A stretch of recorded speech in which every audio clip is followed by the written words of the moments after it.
Diplomata japonês é detido na Rússia, na região que quem já jogou War vai saber o que eu estou falando, que é o extremo leste russo, regiãozinha de Vladivostok. O que significa isso para dois países que não vêm se dando bem e que, na verdade, têm rusgas desde a Segunda Guerra Mundial? Vamos falar um pouquinho antes também, tá? Qual vão ser as consequências dessa prisão aí, vai? Notícias importantes também relacionadas a Cuba, que promoveu um referendo, uma consulta popular, e não teve a conclusão ainda, mas aparentemente as pesquisas bocas de urna indicam que vai ter uma mudança no que significa o Código da Família em Cuba, com a aprovação, com a modernização de uma série de relações de laços familiares. Vamos discutir isso e por que justamente nesse momento isso está acontecendo no território cubano. Como eu tinha falado para vocês, era praticamente garantido, de novo, não está garantido ainda, só dia 13 vai ter a confirmação, mas a Giorgia Meloni, ela com certeza vai ser a próxima primeira-ministra. Aliás, a primeira primeira-ministra da história da Itália, tá? É super importante isso. O que representa esse novo governo, tá? As coisas começam a aparecer um pouco mais sobre ela, claro, ela vai ser a liderança de um país super importante, né, do continente europeu, e ela pode colocar em risco o que representa a própria União Europeia.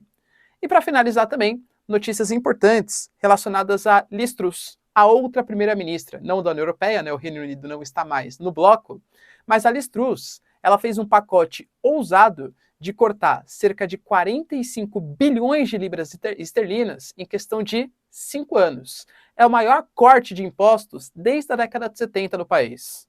Professor, isso é sensacional. Por incrível que pareça, segundo a agência de notícia Sky News, isso pode fazer até mesmo com que tenha um voto de desconfiança, ou seja, a possibilidade dela sair como primeira-ministra. Isso porque ela acabou de suceder o Boris Johnson. Por quê, professor? Corte de impostos não é legal? Vamos discutir um pouco mais sobre isso também. Se você quer entender um pouco mais sobre esses assuntos, e muito mais também sobre geografia, geopolítica, atualidades, política, polêmicas, enfim, tudo para você se manter sempre bem atualizado, já se inscreve no canal, deixa seu like, compartilha esse vídeo, que eu, professor Ricardo, conto muito com a sua ajuda. Belezinha? Cara, para quem não sabe, né? Acho que todo mundo aqui já sabe, tá? Mas faço questão de reforçar. Sou candidato a deputado estadual pelo estado de São Paulo e juro que a emoção tá correndo aqui nas veias, de verdade, tá? Eu tô muito ansioso e eu conto muito com o seu apoio para ouvir as minhas propostas, tá? Me contata pelo WhatsApp, divulga minhas ideias, divulga minhas propostas. Eu não estou usando o fundo eleitoral por compromisso ao dinheiro público, mas eu preciso da sua ajuda de maneira orgânica para conseguir divulgar as minhas ideias. Eu quero ser o representante da população paulista na Assembleia Legislativa. Posso contar com o seu apoio? Se eu não posso, deixa eu saber o porquê pelo menos, tá? Me contata no WhatsApp que eu prometo que eu vou te convencer a participar dessa comoção. Hashtag Prof. Ricardo Marcílio 23333. Tamo junto, pessoal? Então, ó, bora lá pro vídeo. Bom, como eu disse para vocês, né, algumas notícias importantes marcaram o dia de hoje, e uma delas foi a prisão de um cônsul japonês. O que aconteceu? Segundo a Rússia, né, esse diplomata japonês, que fica no extremo leste da região da Rússia, região de Vladivostok, ele foi acusado de espionagem. Segundo denúncias da Rússia, o que estava acontecendo é que esse diplomata japonês, ele estava marcando algumas reuniões com algumas pessoas importantes da Rússia para ter informações privilegiadas e oferecia inclusive pagamento em troca dessas informações. Se era sustentado pelo Estado japonês ou não, cara, convenhamos que a gente vai ter que esperar para ver, tá? O Japão, inclusive, já mandou representantes para discutir a situação. O diplomata, ele tem 48 horas para sair do país, isso segundo a Rússia. Segundo a Rússia, foi pego em flagrante, tá? As principais informações pedidas por ele era para saber acerca da cooperação que existe com a Rússia, entre outros países do Índico-Pacífico, que, aliás, convenhamos, é a região que o Japão também faz parte, e extremamente preocupante, tá? Vamos entender por quê. E sobre os impactos das sanções econômicas na Rússia, principalmente no extremo leste da Rússia, regiãozinha de Vladivostok, quem já jogou War vai saber o que eu estou falando, tá? Bom, ele tem 48 horas para sair do país, como eu falei para vocês, e não dá para esquecer que essa retaliação não vem isolada, tá? A gente já tem, nesse momento, cerca de 60 representantes, inclusive o Fumio Kishida, que é o primeiro-ministro, tá? Proibidos de pisar em território russo pelas sanções que o Japão vem aplicando à Rússia. A gente dá para esquecer que a região da Bacia do Pacífico hoje, ela atravessa um momento extremamente complicado da geopolítica internacional. Por quê? A gente tem conflito entre as Coreias, tem a questão de Taiwan e China, A Aliança AUKUS, que se formou para tentar combater o avanço da China, esse imperialismo chinês no mar do Índico-Pacífico. Então existem uma série de movimentos ali geopolíticos super importantes, a China fazendo acordos com as Ilhas Samoa, as Ilhas Salomão, etc. Uma série de acordos ali, de referências, que estão causando um impacto muito grande, o aumento das animosidades. Fora a própria questão da Rússia, né, que também está ali na região. E o Japão, ele fica no meio de três grandes inimigos. Ele fica ali do ladinho da Rússia, inclusive as Ilhas Kurilas, historicamente disputadas pelos russos e pelos japoneses. Fica Japão e China também, não dá para esquecer, né? A gente tem Japão e Coreia do Norte. A Coreia do Norte acabou de disparar, galera, uma série de mísseis balísticos em direção ao mar japonês, tá? Então isso tudo vem no momento que o Japão está querendo aumentar os seus investimentos em capacidade militar. Poxa, um país que desde o final da Segunda Guerra Mundial, até constitucionalmente falando, nem podia fazer algum tipo de defesa militar aliás, de investimento militar para ataque. O Japão está mudando um pouco essa premissa, vai aumentar a porcentagem do PIB no investimento no setor militar e arranjou mais uma vez uma briga com a Rússia, tá? Então, um momento bastante delicado para o Japão, que ele se vê ali minado geopoliticamente falando e talvez com pouca atenção da comunidade internacional. Cuba hoje passou por um referendo, na verdade ontem, né, por um referendo, uma consulta popular, para saber sobre a questão do Código da Família. A antiga Constituição, que datava de 75, ela previa que o casamento só poderia ser entre o homem e uma mulher, tá? Nessa nova Constituição, no que eles chamam de um novo Código da Família, que passou por esse referendo, e é a primeira vez que tem um referendo, uma consulta popular por uma questão constitucional, e aliás, a própria população, a própria militância que lutou por isso, né, está tentando dissociar. Olha, a gente está votando sim, não é pelo PCC, pelo Partido Comunista de Cuba, calma, somente perto de São Paulo, né, calma, tá? Pelo Partido Comunista Cubano. É sim pela pauta, é sim pelo novo Código da Família. O que esse novo Código da Família prevê?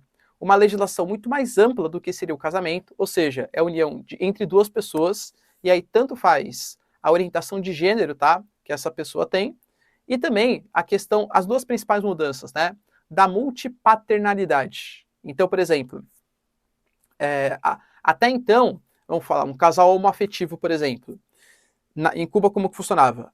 Vou ter uma barriga de aluguel, sei lá. Cara, quem vai ser o pai, de fato, mãe, pai, biológico tal, é quem teve a concepção do bebê. Agora, por essa nova Constituição, não. Cuba permite que você possa ter vários pais, várias mães, desde que, claro, todo mundo concorde com o processo. Existem algumas legislações específicas de guarda do filho, essas coisas, mas, enfim, tende a ser uma Constituição um pouco mais abrangente com a comunidade LGBTQIA+, tá?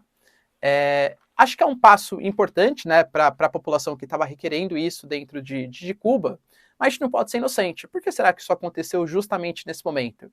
Aconteceu justamente nesse momento porque o PCC do Miguel Dias-Canel, lembrando que depois de muito tempo, né, não é mais nem o Fidel Castro, nem o Raul Castro que está no poder, o Miguel Dias-Canel ele enfrentou ano passado, talvez vocês se lembrem, intensas manifestações em Cuba. Poxa, Cuba sempre se gabou muito da questão de saúde e tal. Até vacina estava faltando no país, estava faltando campanha de vacinação em plena pandemia, percebe? Então fome, falta de liberdade, etc., estava incomodando a população. Intensas manifestações, à época, o Miguel Dias-Canel, que é o presidente, né, até citou que na verdade era o imperialismo americano, que tinha gente infiltrada, manifestando tal, acabou cortando a internet, a população, ajudada pelo governo cubano, saiu às ruas também, enfim, né? A gente teve um pouco um acalmamento dos ânimos. Mas aparentemente a situação econômica de Cuba ainda não está boa. Poxa, Cuba depende muito da exportação de alguns produtos, grande parte deles estão sendo sancionados, e também de turismo. E ficou muito tempo sem turismo por conta da pandemia, tá? Então tinha dificuldade na entrada de dólares. Então, atravessando essa crise econômica, o Partido Comunista Cubano ele está promovendo algumas aberturinhas. Por exemplo, fez algumas modificações bem leves, né? Em direito à propriedade privada de meio de produção em Cuba, né? Então você pode ter a sua empresa, tal. Uma regulação ainda muito forte do Estado, claro. Os impostos muito fortes para pagar para o Estado, sim. Mas é algum tipo de avanço, né? No sentido da liberdade econômica. E agora, um referendo, uma consulta popular, para dar um caráter um pouco mais de, tô aqui com você, hein, população, acalma os ânimos, tal, que a gente está ouvindo as suas demandas. Será que vai dar certo? Vamos ver, hein, pessoal. A gente teve também confirmação, né? Bem provável que ela ia ganhar mesmo, já tinha falado para vocês. De a Giorgia Meloni. A Giorgia Meloni, que tem como principais apoiadores Matteo Salvini e principalmente o Silvio Berlusconi.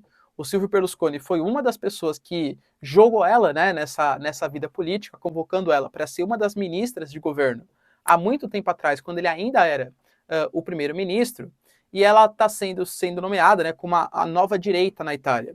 O problema é que a gente ainda não sabe qual direita vai ser. Se for essa direita das eleições, ela tem alguns discursos um pouco complicados relacionados a direitos humanos, tal, essas coisas, levando em conta que ela pertence à União Europeia. Mas ela não se assemelha em nada a, não posso falar aqui no YouTube, né, fascismo, né, e nenhum tipo desse movimento. Aliás, mesmo quando ela era jovem, ela fez sim elogios ao Mussolini, falando que ele achava que ele fez um excelente governo, e fez elogios ao regime fascista também. Mas ela sempre tentou dissociar, nas palavras dela, ela acha que isso é possível, claro, dissociar o que é organização política do que é organização econômica. Ou seja, o fascismo fez muito bem economicamente para a Itália, só que ela ainda assim defende a democracia. Tá? Então ela se diz, né, como se fosse um fascismo moderno, sem o caráter ditatorial, mas com uma política muito mais nacionalista, muito mais centrada no que a Itália deve fazer mesmo, inclusive com o aumento dos gastos públicos, o Estado mais interventor, o Estado mais participativo, tá? Que na verdade vai na contramão do que a União Europeia prega. Recentemente a União Europeia fez um pacote de bilhões de euros de ajuda de recuperação econômica e a Itália foi um dos países que recebeu. O Mario Draghi, antigo primeiro-ministro, recebeu e prometeu cortar gasto público, enfim, reduzir um pouco as barreiras em troca desses empréstimos. A Giorgia Meloni assumindo, poxa, por que ela ficou tão popular assim de uma hora para outra? O partido dela cresceu, cara, em meados de 2010 aí, tá? Começou a ficar um pouquinho mais famoso.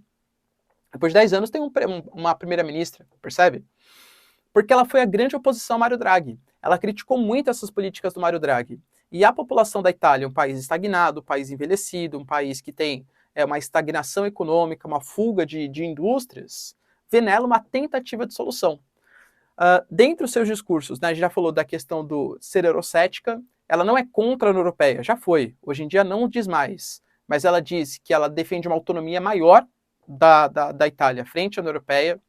Ela diz ela que não é contra a população LGBTQIAPQ, perdão aí galera, mas tá bom? Das populações da LGBTQIA+,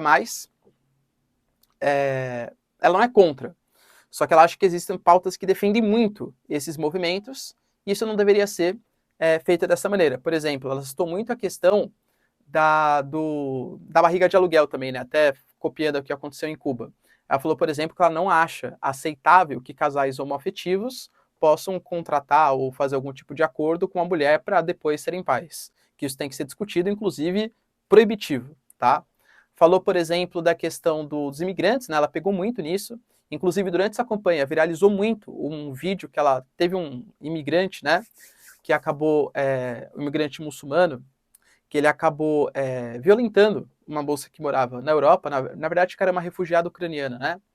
E ela falou, tá vendo? Olha só o que eles fazem aqui na Europa, é isso que você quer? Para nossa segurança, a gente tem que controlar melhor nossas fronteiras, estão roubando nossos empregos, aumentando a periculosidade, estão destruindo a cultura italiana. Então isso insuflou bastante. Lembrando que em momentos de crise econômica, sempre o discurso anti-imigração ele fica mais forte. Porque isso na história, né? Qual que é o jeito mais fácil de você culpar, de você recuperar de uma crise econômica? Falar de convencer a população, né? É falar que a culpa não é da população.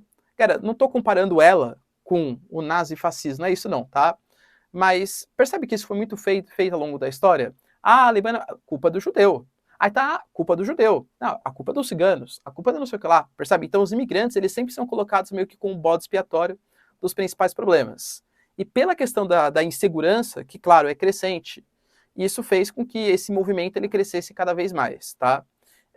Então não vejo a Itália saindo da União Europeia, nem nada do gênero, mas com certeza é um baque bastante importante para uma União Europeia que se propõe mais cosmopolita, respeito aos direitos humanos e todas essas questões. Ela possivelmente vai ser uma aliada, né, do Bolsonaro, se o Bolsonaro se reeleger, tá bom? E é uma aliada hoje mais da Polônia e da Hungria, pelo menos nas pautas dos costumes, né? Então, mais uma direita mais conservadora, mais nacionalista, a ter posse aí de um país importante. E para finalizar, pessoal, aqui o nosso vídeo, falar um pouquinho sobre a questão da Liz Truss, né? A Liz Truss, primeira-ministra do Reino Unido, ela acabou de ser eleita e durante a sua plataforma de governo, ela prometia aumentar o poder de compra da população. E como que ela vai fazer isso, professor? Reduzindo os impostos. Eu, particularmente, acho sensacional, tá? Eu acho que reduzir os impostos, aumentar o poder de compra, fazer a população consumir mais, se consome mais, gera emprego, se gera emprego, as pessoas têm mais dinheiro, se tem mais dinheiro, elas consomem mais, que gera emprego, tem mais dinheiro, tal. É o tal do ciclo virtuoso da economia. Isso é sensacional. Só que fazer isso de maneira irresponsável, cortar impostos sem cortar gastos, aí dá problema. Que aparentemente é o que a Liz Truss está fazendo. Ela apresentou uma proposta que reduz os gastos em 45 bilhões de libras esterlinas em questão de 5 anos. Cara, é um valor bastante considerável. E o Reino Unido, que está sofrendo já com a inflação, e o Reino Unido, que tem uma dívida pública bem importante frente ao seu PIB. Então, para conseguir pagar as contas sem cortar os gastos, vai ter que se endividar. É natural, né? Então, assim, a curto prazo vai ser bom para o Reino Unido? Claro, pessoal. Ela vai, por exemplo, impactar no preço da energia. Ela já falou que vai reduzir o preço da energia. E isso gerou até algumas críticas de setores da população. Por quê? Porque, em tese, quando a gente pega, reduziu o preço da energia, legal para todo mundo. Só que pessoas que consomem mais energia, donos de indústrias, empresas, etc., vão proporcionalmente economizar mais do que a população mais pobre, que já não consome assim tanta energia. Então talvez seja um corte que não tenha uma justiça social tão grande, segundo membros da população, claro, do Reino Unido. Anunciou, por exemplo, corte de impostos de renda, a taxa máxima agora 40% só do imposto de renda. Alguns impostos que iam ser aumentados para empresas também foram cancelados.